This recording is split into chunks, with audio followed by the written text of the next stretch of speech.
Les communautés de communes de Castillon-Pujol et du Pays Foyen ont décidé de reconduire une opération d'amélioration de l'habitat pour une durée de 5 ans, de 2022 à 2027. Cette opération permet aux propriétaires d'améliorer une résidence principale ou un logement locatif en bénéficiant de subventions pour les travaux et des services gratuits de professionnels chargés de les accompagner dans leurs projets.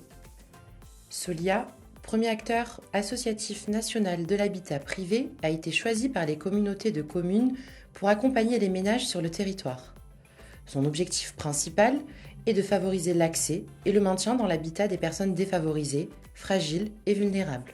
J'ai fait appel à Solia pour m'aider à financer les travaux liés à l'aménagement suite à un accident qui m'a laissé handicapé.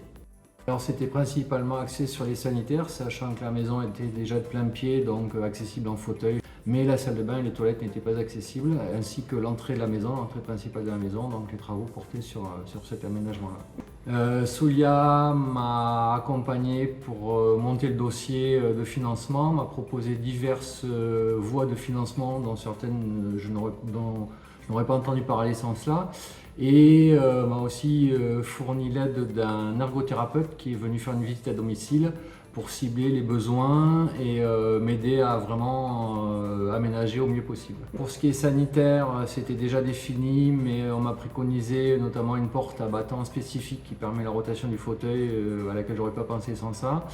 Un plan d'accès pour l'accès principal à la maison, et une chose toute bête, c'est la motorisation du portail, parce que l'ergo m'a dit qu'en fauteuil roulant c'était plus pratique d'ouvrir un portail, et sans ça j'aurais vraiment pas pensé. Alors, j'ai eu droit à l'OPA, qui est une aide de la communauté de communes. Oui. J'ai eu droit à un prêt à taux zéro. J'ai eu les aides de mon assurance, j'ai eu des aides de l'ANA. Sans les aides financières, il est clair que les travaux n'étaient pas réalisables par mes fonds propres. Donc c'est vraiment grâce à toutes les aides publiques que j'ai pu aménager mon domicile et pas avoir besoin de déménager. Tout simplement d'avoir une salle de bain accessible. Alors je suis la plupart du temps debout, mais accessible en fauteuil si jamais le besoin s'en faisait sentir. Je suis amputé fémoral, donc il peut m'arriver de me retrouver en fauteuil roulant.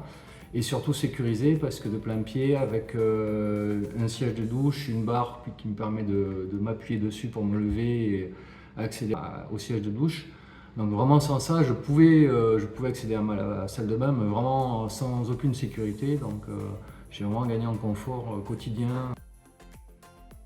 Donc je recommande fortement cet organisme qui vraiment permet de mutualiser toutes les aides qu'on peut obtenir, toutes les aides financières, et la plupart on n'y penserait pas. Donc vraiment c'est un organisme qui est très utile et qui fonctionne très bien. Les travaux éligibles sont ceux qui favorisent le maintien à domicile pour des personnes en situation de handicap ou en perte d'autonomie. Les propriétaires qui souhaitent adapter ou rénover leur logement doivent répondre à plusieurs conditions. Tout d'abord, leurs ressources doivent être inférieures aux plafonds nationaux précisés par l'ANA chaque année. Ensuite, l'obtention des accords est nécessaire pour que les travaux puissent débuter. Enfin, les propriétaires s'engagent à occuper le logement pour une durée minimale de 3 ans.